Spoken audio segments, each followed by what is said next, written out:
Shri Namaha. Om Ganganapate Namaha. Every science and shastras can be seen in Vedas.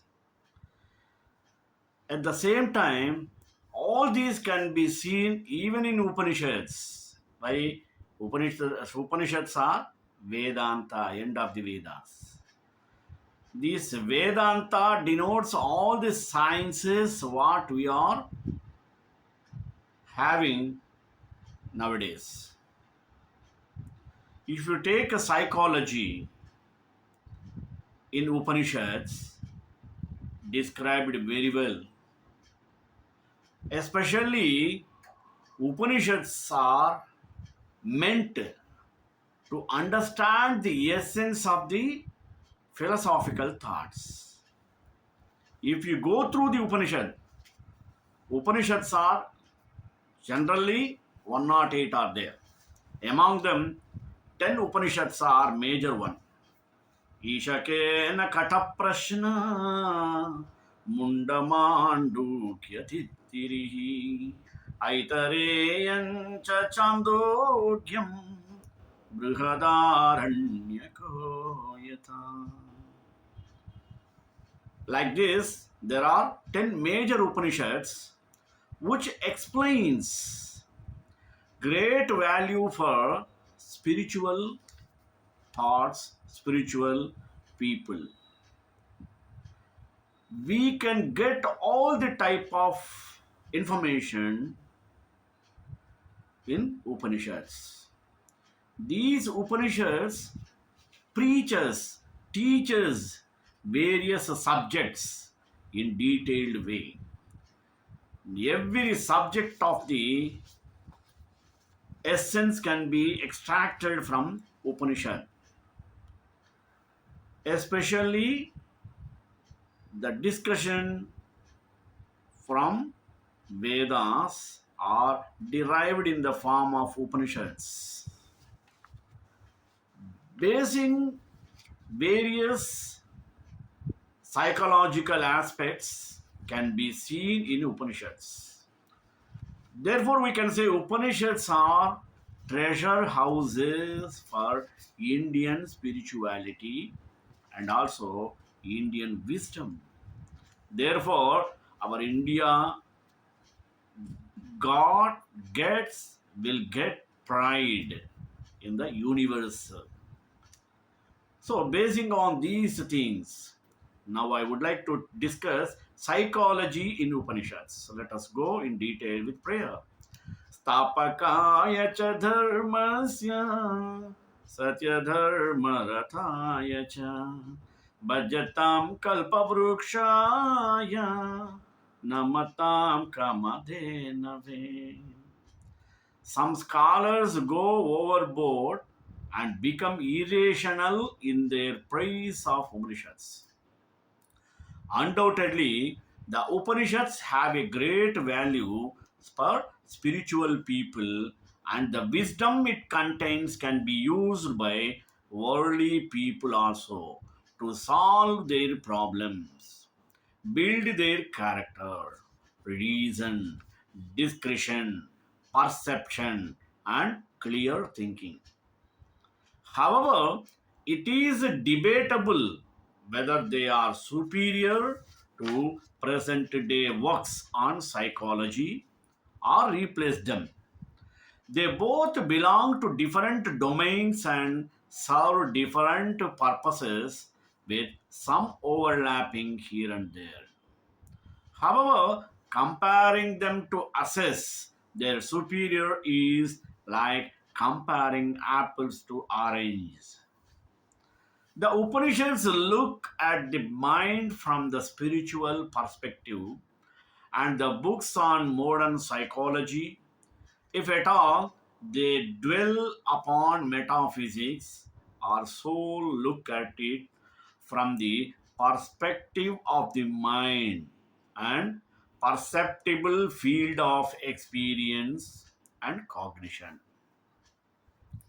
Thus, one belongs to the higher or the transcendental world, and the other to this world. One is divine and another is human. The Upanishads may enhance your spirituality, but they cannot as effectively deal with the problem of human behavior or the secrets of the mental mechanisms as modern psychology. Until Sigmund Freud, and his associates came on the scene, mentally disturbed people were treated badly in almost every part of the world. Why? Insanity was equated to possession and the work of demons or devils.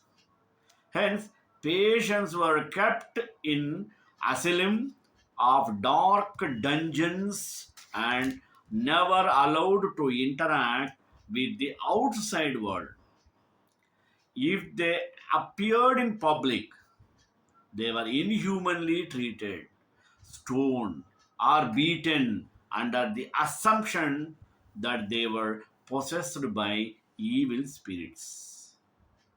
In the Upanishads itself, we come across a case of possession of a young girl by a Gandharva.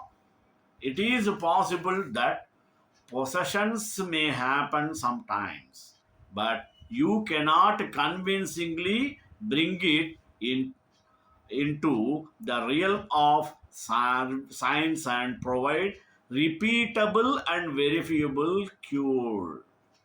Today, we are rationally and scientifically dealing with mental abnormalities and mental ill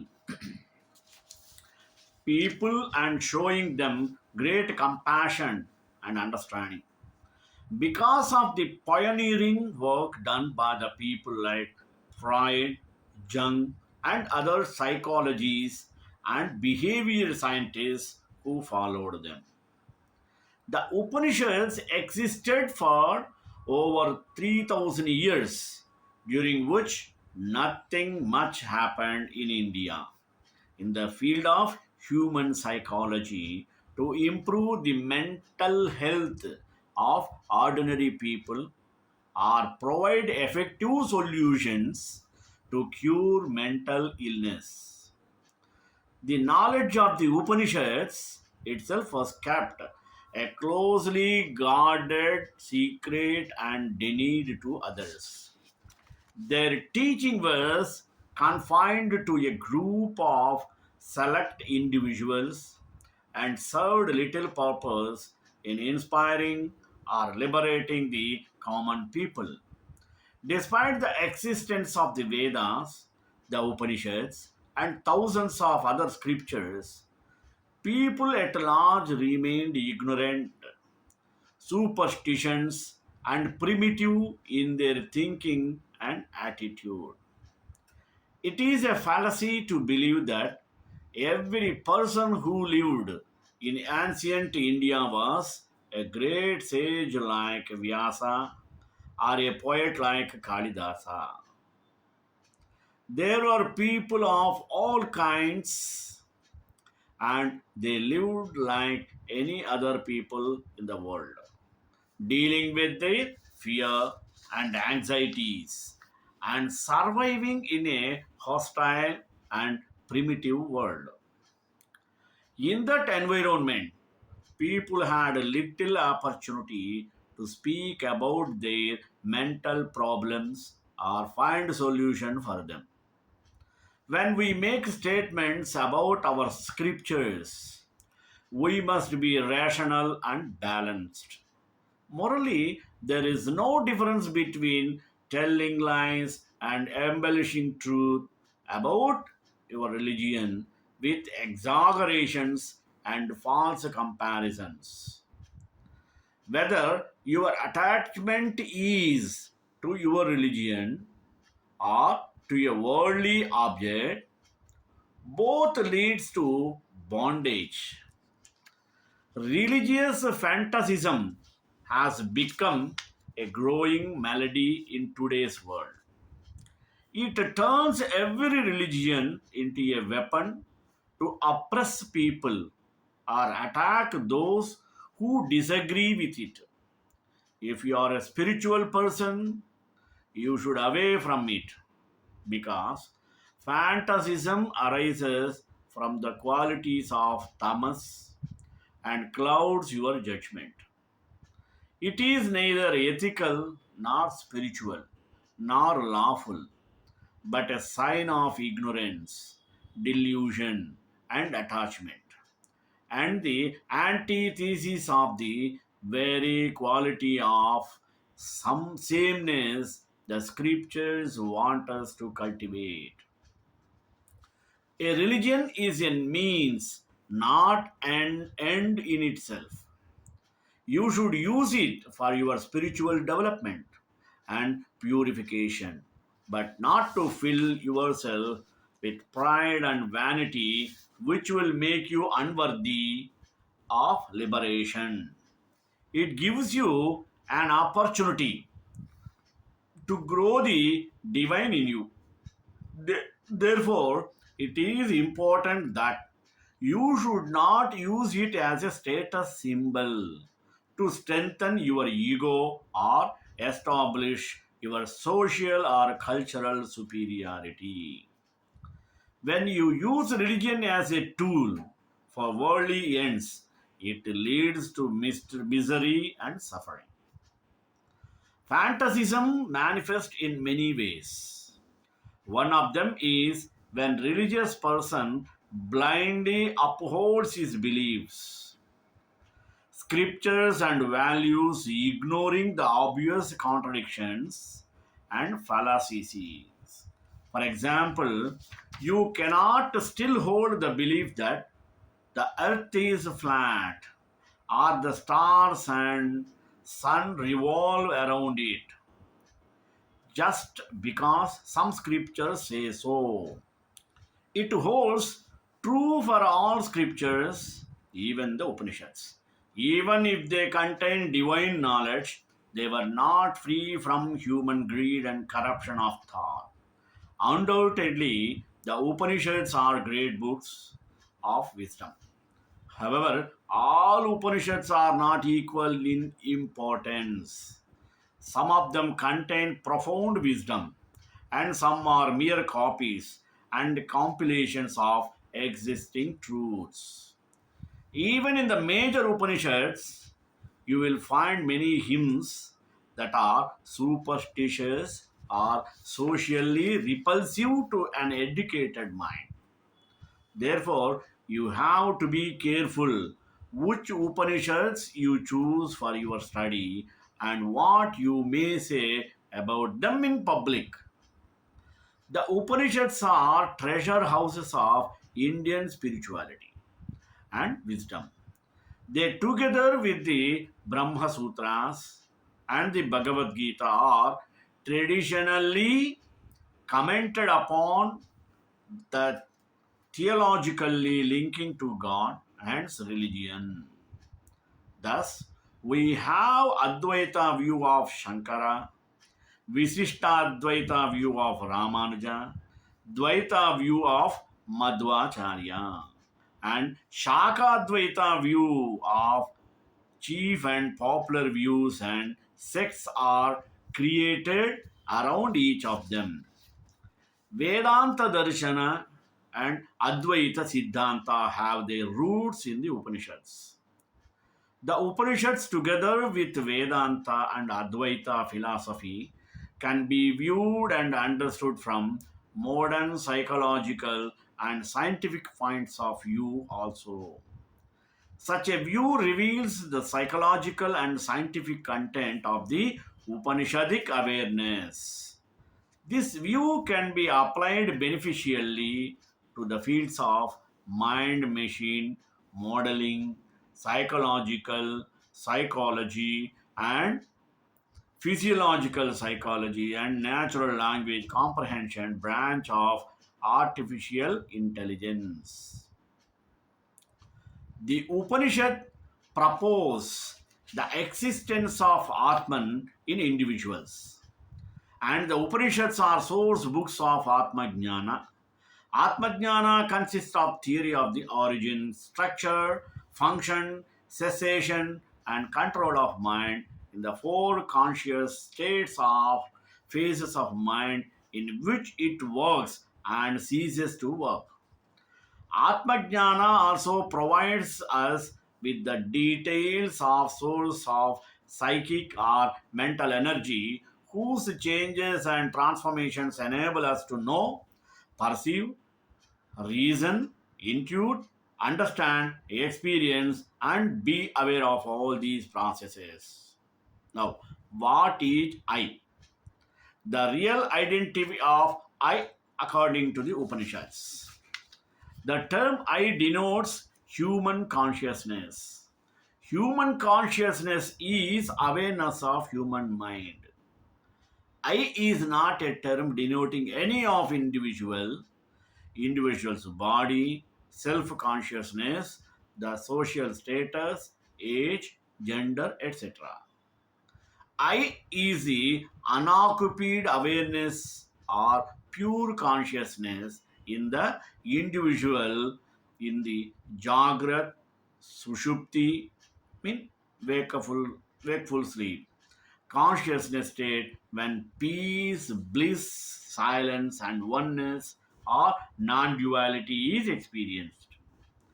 I is not a person, a thought, a sense, an experience, or understanding.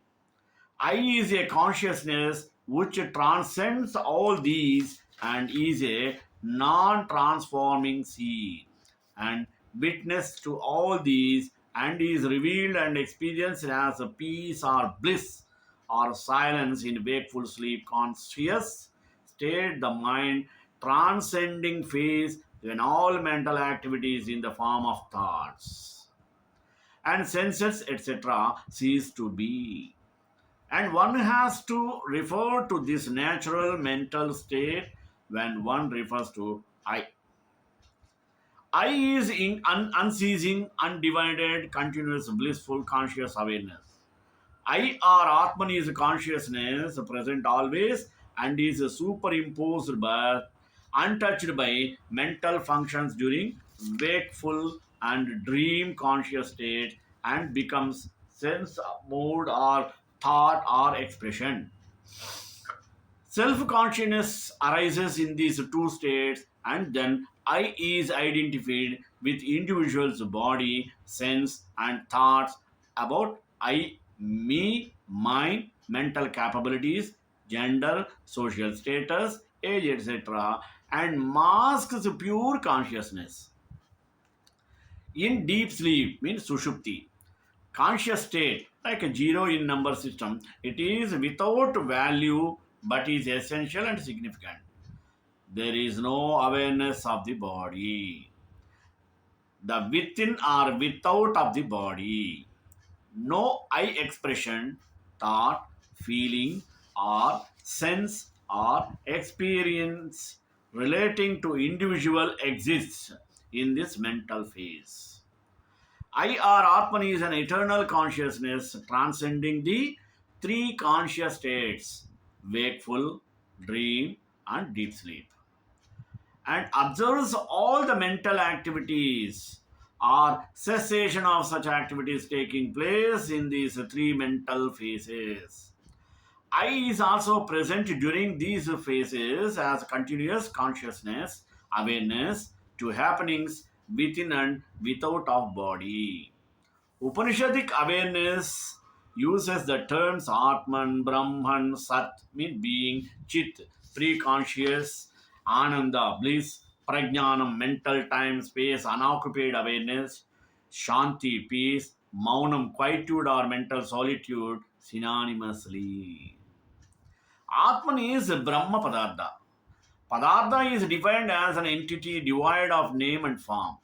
Atman and Brahman are one and the same.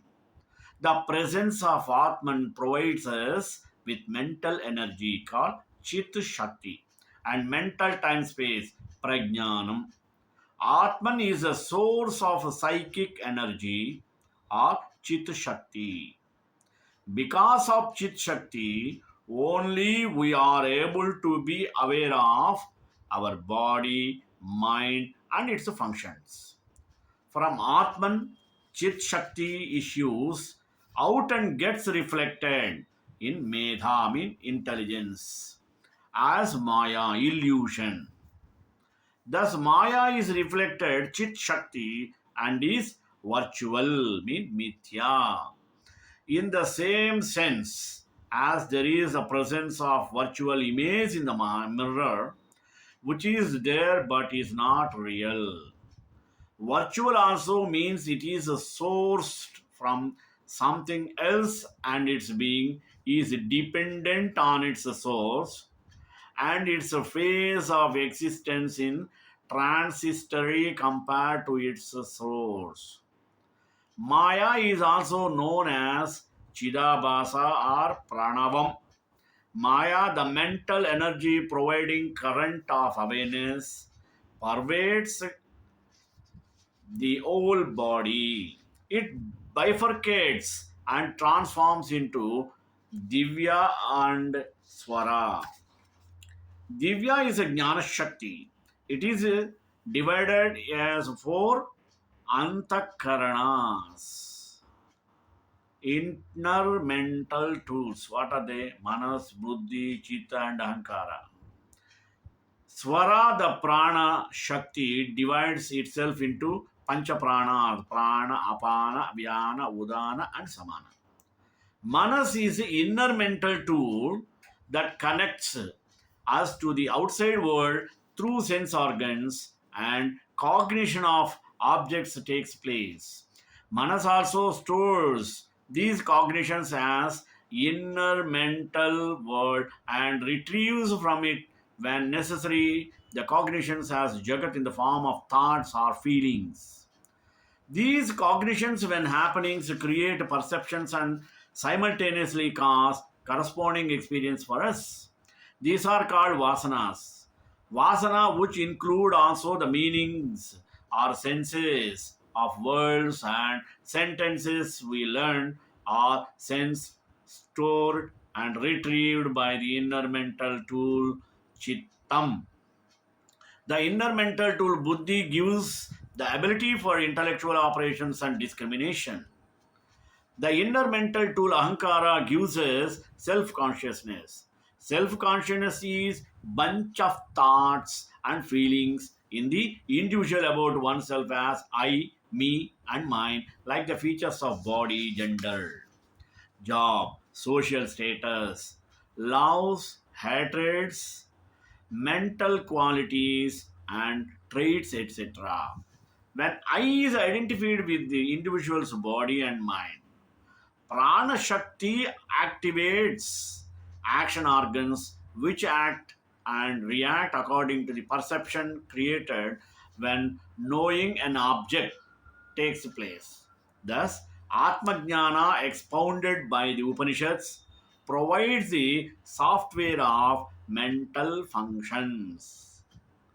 Our learning of various languages, knowledge, subjects, disciplines, and skills, and actions and interactions using mind are thus chit energy transformations in mental time space known as unoccupied awareness, means prajnanam, provided by Atman. Our mental functions are a combined operation of Atman, Maya, Antakaranas, Panchapranas, Jnanendriyas, and Karmendriyas. Atman is a result of the breathing process. Shrestha Prana means most possibly O2, and the consequent rhythmic gaseous exchange taking place in the lungs is given as the body of Atman.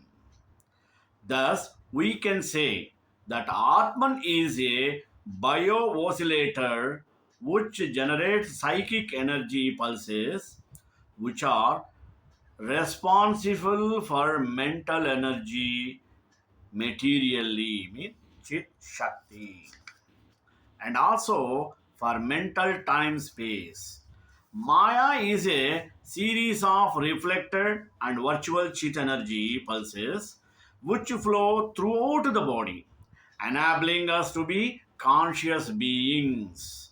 Thus, Chit Shakti first transforms as Maya, and then Maya transforms as Jnana Shakti and Prana Shakti, creating Antakaranas, inner mental tools, and Pancha Prana, respectively, activating sense organs and action organs, and hence causes various conscious states and phases of mind. There is a psychology scattered throughout the Puranas and Upanishads, but the primary source of Hindu psychology are Shankhya Karika and the Yoga Sutras of Patanjali. The sutras are the very tense and pithy aphorisms which require elaborate commentaries. So the ideas of Patanjali are elaborated upon in the Vedanta texts. In India, psychology and philosophy are inseparable, both in Buddhism and Hinduism. Indian philosophy is essentially pragmatic. All the philosophical systems begin with the default ontological state, which is called dukkha. Dukkha is derived from two roots. Dukkha means negative space. This refers to the mental state of unease, discontent, unhappiness, confusion, depression, etc., which is common to all of us, a low level neurosis. So, Hindu philosophy is an analysis and solution to a psychological diagnosis.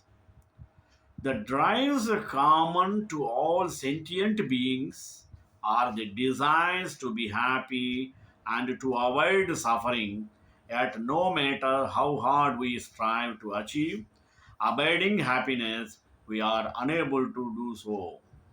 All our goals and achievements and happiness projects bring temporary relief and pleasure, and then we are off on a new project.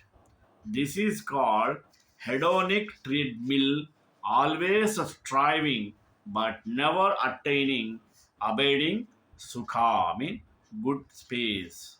So we are perpetually seeking but never finding happiness. So, why is this? It's because of avidya, root nescience. Example, spiritual ignorance. Not seeing the world as it really is. Distorted cognition, which leads to the creation and assumption of identities, asmita. This concept covers every sort of identity that we assume to give meaning to our lives, such as caste, class, race, gender, nationality, religion, relationship, hobby, etc. All these identities are false, they are distorted self perception which causes to see the world in as binary, those who are with us and those who are against. We are attracted to anything or person which validates our identity, and we are repulsed by anyone or thing that challenges our identity. This binary force leads us to a state of confusion, delusion, and cognitive conflict in which we become possessed by our ideology and become further entrapped in the cycle of suffering, stress, anxiety, and depression. The way to break this cycle and to achieve abiding happiness and well being is study the teachings of Vedanta and to discover our true nature. The other way important concept which every Hindu should know is the formation of samskaras and its relation to karma. A samskara is defined as subliminal activator. Every experience that we have has a threefold effect upon us. It either produces pleasures, pain, or is neutral. A positive or negative mental impression produces a seed or a samskara which sinks into the unconscious mind. Every samskara is conditioned by the time, kala, place, desha, and the other characteristics. Later on, the event of any one of these connected conditions will cause the samskara to arise and activate a desire either to repeat the experience or to avoid it. Every repeated experience then reinforces the samskara, which then arises more easily, eventually resulting in an habitual pattern formation and addiction, either negative or positive.